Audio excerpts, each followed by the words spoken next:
حضرت ابراہیم علیہ السلام نے ذوالحج کی 8ویں رات ایک خواب دیکھا جس میں کوئی انہیں کہنے والا کہہ رہا ہے، بے شک اللہ عز و جل تمہیں اپنے بیٹے کو ذبح کرنے کا حکم دیتا ہے۔ آپ صبح سے شام تک اس بارے میں غور فرماتے رہے کہ یہ خواب اللہ عز و جل کی طرف سے ہے یا شیطان کی جانب سے۔ اسی لیے 8 ذوالحج کا نام یوم الترویہ یعنی سوچ بچار کا دن رکھا گیا۔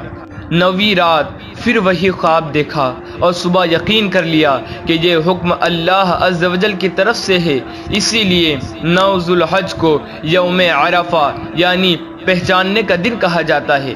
10ویں رات پھر وہی خواب دیکھنے کے بعد آپ علیہ السلام نے صبح اس خواب پر عمل کرنے یعنی بیٹے کی قربانی کا پکا ارادہ فرما لیا، جس کی وجہ سے 10 ذوالحج کو یوم النحر یعنی ذبح کا دن کہا جاتا ہے۔ اللہ عز و جل کے حکم پر عمل کرتے ہوئے بیٹے کی قربانی کے لیے حضرت ابراہیم علیہ السلام جب اپنے پیارے بیٹے حضرت اسماعیل علیہ السلام کو، جن کی عمر اس وقت 7 سال یا 13 سال یا اس سے تھوڑی زائد تھی، لے کر چلے، شیطان ان کی جان پہچان والے ایک شخص کی صورت میں ظاہر ہوا اور پوچھنے لگا، اے ابراہیم کہاں کا ارادہ ہے؟ آپ نے جواب دیا، ایک کام سے جا رہا ہوں۔ اس نے پوچھا، کیا آپ اسماعیل کو ذبح کرنے جا رہے ہیں؟ حضرت ابراہیم علیہ السلام نے فرمایا، کیا تم نے کسی باپ کو دیکھا ہے کہ وہ اپنے بیٹے کو ذبح کرے؟ شیطان بولا، جی ہاں، آپ کو دیکھ رہا ہوں کہ آپ اسی کام کے لیے چلے ہیں۔ آپ سمجھتے ہیں کہ اللہ عز و جل نے آپ کو اس بات کا حکم دیا؟ حضرت ابراہیم علیہ السلام نے ارشاد فرمایا، اگر اللہ عز و جل نے مجھے اس بات کا حکم دیا ہے تو پھر میں اس کی فرمانبرداری کروں گا۔ یہاں سے مایوس ہو کر شیطان حضرت اسماعیل علیہ السلام کی امی جان حضرت ہاجرہ رضی اللہ تعالی عنہا کے پاس آیا اور ان سے پوچھا، ابراہیم آپ کے بیٹے کو لے کر کہاں گئے ہیں؟ حضرت ہاجرہ رضی اللہ تعالی عنہا نے جواب دیا، وہ اپنے ایک کام سے گئے ہیں۔ شیطان نے کہا، وہ انہیں ذبح کرنے کے لیے گئے ہیں۔ حضرت ہاجرہ رضی اللہ تعالی عنہا نے فرمایا، کیا تم نے کبھی کسی باپ کو دیکھا ہے کہ وہ اپنے بیٹے کو ذبح کرے؟ شیطان نے کہا، وہ یہ سمجھتے ہیں کہ اللہ عز و جل نے انہیں اس بات کا حکم دیا ہے۔ یہ سن کر حضرت ہاجرہ رضی اللہ تعالی عنہا نے ارشاد فرمایا، اگر ایسا ہے تو انہوں نے اللہ عز و جل کی اطاعت یعنی فرما برداری کر کے بہت اچھا کیا۔ اس کے بعد شیطان حضرت اسماعیل علیہ السلام کے پاس آیا اور انہیں بھی اسی طرح سے بہکانے کی کوشش کی، لیکن انہوں نے بھی یہی جواب دیا کہ اگر میرے ابو جان اللہ عز و جل کے حکم پر مجھے ذبح کرنے کے لیے جا رہے ہیں تو یہ بہت اچھا کر رہے ہیں۔ جب شیطان باپ بیٹے کو بہکانے میں ناکام ہوا اور جمرے کے پاس آیا تو حضرت ابراہیم علیہ السلام نے اسے 7 کنکریاں ماری۔ کنکریاں مارنے پر شیطان آپ کے راستے سے ہٹ گیا۔ یہاں سے ناکام ہو کر شیطان دوسرے جمرے پر گیا۔ فرشتے نے دوبارہ حضرت ابراہیم علیہ السلام سے کہا، اسے ماریے۔ آپ نے اسے 7 کنکریاں ماری اور اس نے راستہ چھوڑ دیا۔ اب شیطان تیسرے جمرے کے پاس پہنچا۔ حضرت ابراہیم علیہ السلام نے فرشتے کے کہنے پر ایک بار پھر 7 کنکریاں ماری تو شیطان نے راستہ چھوڑ دیا۔ شیطان کو 3 مقامات پر کنکریاں مارنے کی یاد باقی رکھی گئی اور آج بھی حاجی ان تینوں جگہ پر کنکریاں مارتے ہیں۔ حضرت ابراہیم علیہ السلام جب حضرت اسماعیل علیہ السلام کو لے کر کوہ صبیر پر پہنچے تو انہوں نے اللہ عز و جل کے حکم کی خبر دی، جس کا ذکر قرآن کریم میں ان الفاظوں میں ہے، اے میرے بیٹے، میں نے خواب دیکھا، میں تجھے ذبح کرتا ہوں، اب تو دیکھ تیری کیا رائے ہے؟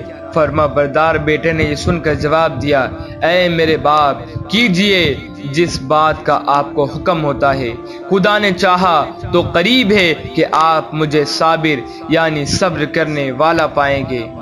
حضرت اسماعیل علیہ السلام نے اپنے والد محترم سے مزید عرض کی، ابو جان، ذبح کرنے سے پہلے مجھے رسیوں سے مضبوط باندھ دیجیے تاکہ میں ہل نہ سکوں، کیونکہ مجھے ڈر ہے کہ کہیں میرے ثواب میں کمی نہ ہو جائے اور میرے خون کے چھینٹوں سے اپنے کپڑے بچا کر رکھیے تاکہ انہیں دیکھ کر میری امی جان غمگین نہ ہو۔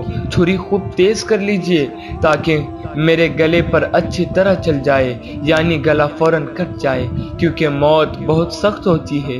آپ مجھے ذبح کرنے کے لیے پیشانی کے بل لٹائیے، یعنی چہرہ زمین کی طرف ہو، تاکہ آپ کی نظر میرے چہرے پر نہ پڑے، اور جب آپ میری امی جان کے پاس جائیے تو انہیں میرا سلام پہنچا دیجئے، اور اگر آپ مناسب سمجھے تو میری قمیص انہیں دے دیجئے، اس سے ان کو تسلی ہوگی اور صبر آ جائے گا۔ حضرت ابراہیم علیہ السلام نے ارشاد فرمایا، اے میرے بیٹے، تم اللہ کے حکم پر عمل کرنے میں میرے کیسے عمدہ مددگار ثابت ہو رہے ہو۔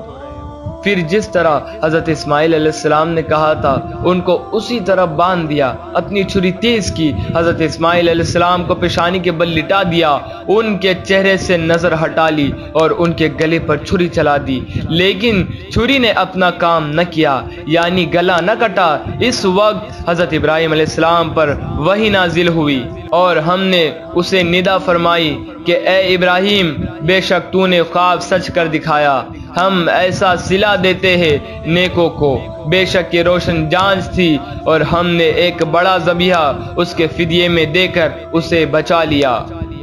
حضرت ابراہیم علیہ السلام نے جب حضرت اسماعیل علیہ السلام کو ذبح کرنے کے لیے زمین پر لٹایا تو اللہ کے حکم سے حضرت جبرائیل علیہ السلام بطور فدیہ جنت سے ایک مینڈھا یعنی دمبا لیے تشریف لائے، اور دور سے اونچی آواز میں فرمایا، اللہ اکبر اللہ اکبر۔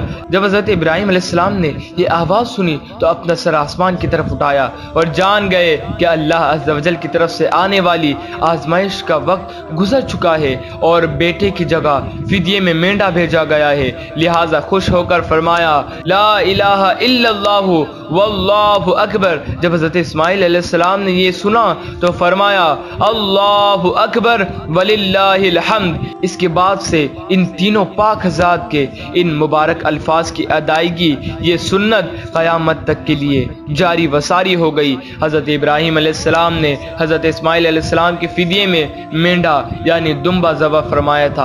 اس کے بارے میں اکثر مفسرین کا کہنا یہ ہے کہ وہ مینڈا یعنی دمبا جنت سے آیا تھا، اور یہ وہی مینڈا تھا جس کو حضرت آدم علیہ السلام کے بیٹے حضرت حابیل رحمت اللہ علیہ نے قربانی میں پیش کیا تھا۔